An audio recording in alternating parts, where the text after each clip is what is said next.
இந்துடைய plan work out ஆகுமா? இந்து செல்விக்கிட்ட சொல்லி பாஸ்கர் கிட்ட அவங்க சொல்லி வீடியோ வைரல் ஆனதுனால கிருப்பாவுடைய பொலிட்டிக்கல் பார்ட்டி வரைக்கும் போய் அவங்க கூப்பிட்டு அவர்கிட்ட அந்த வீடியோவை போட்டு காமிக்கிறாங்க. கிருப்பாவுக்கு செம்ம டென்ஷன். நீ பொம்பளைங்களை மதிக்க மாட்டேன்னு எங்களுக்கு தெரியும், அப்படி மதிக்காமல் இருக்கிறது உன் இஷ்டம், அதை நீ உன் வீட்டோடு வச்சுக்கணும், அப்படி வெளியில் வரைக்கும் அதை காமிச்சு கட்சி பேரை பாழாக்கக்கூடாது அப்படின்னு சொல்லி கட்சி செயலாளர் சொல்கிறாரு. நீ எம்எல்ஏ ஆகணும்னு நினச்சேன்னு இந்த மாதிரி வேலையை பார்க்காத, சீக்கிரம் சரி பண்ணு அப்படின்னு சொல்கிறாரு. சரின்னு சொல்லிட்டு வெளில வராரு கிருப்பா. இந்த வேலையெல்லாம் பார்த்து திவாகரன்னு தெரிஞ்ச உடனே ஓங்கி ஒரே அறை.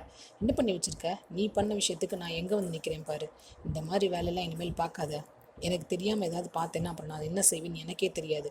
முதல்ல பேசி அந்த இன்ஸ்பெக்டர்கிட்ட சொல்லி அவங்க வீட்டுக்கு வரதுக்கு ஏற்பாடு பண்ணு. நான் துரத்தி விட்டவங்களை திரும்பி வீட்டுக்கு வர வச்சுட்டேன் நீ அப்படின்னு திவாகரனை திட்டுறாரு.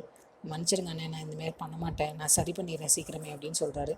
அதே சமயம் சுகுணா போலீஸ் ஸ்டேஷனுக்கு வர்றாங்க. போலீஸ்கிட்ட சொல்கிறாங்க, இந்த மாதிரி இவர் திட்டலாம் இல்லை எனக்கு தெரியும் அப்படின்னு. அவர் இல்லை மேடம், உங்கள் வீட்டிலேருந்து தான் கம்ப்ளைண்ட் வந்துச்சு, இந்த கம்ப்ளைண்ட் கொடுத்தவங்க வாபஸ் வாங்கினா தான் நாங்கள் எதுவும் பண்ண முடியும் அப்படின்னு சொல்கிறாரு. இதே டைமில் கருணாவை அனுப்பிச்சி விட்றாங்க. அவங்கள வீட்டுக்கு கூப்பிட்டு வர சொல்லி கருணா போலீஸ் ஸ்டேஷனில் பேசி கையெழுத்து போட்டு கொடுத்துட்டு அவங்கள கூப்பிட்டு வர்றாரு. வெளியில் வரும்போது தான் பார்க்குறாரு இந்துவோட அப்பா கன்னத்தில் பயங்கரமாக அடி விழுந்திருக்குன்னு. என்னாச்சு மாமா, அடித்தாங்களான்னு கேட்குறாரு. ஆமாம் மாப்பிள்ள, செய்யாத தப்புக்கு தண்டனை அப்படின்னு அவர் சொல்கிறாரு. செம்ம கோவம் வந்துடுச்சு கருணாக்கு. எந்த போலீஸ் அடித்தாரோ அவரை போய் கூப்பிடுறாரு. தொப்பியை கழட்ட சொல்லிட்டு ஓங்கி ஒரே அறை. என்ன கருணா ரொம்ப பண்ணுற அப்படின்னு அவர் கேட்க, வயசானவர் இப்படி போட்டு அடிச்சிருக்க, தொலைச்சிடுவேன் அப்படின்ட்டு அவரை வார்ன் பண்ணிட்டு வர்றாரு. அப்புறம் நேராக இந்துவையும் சுகுணாவையும் கூப்பிட்டு வீட்டுக்கு வர்றாரு.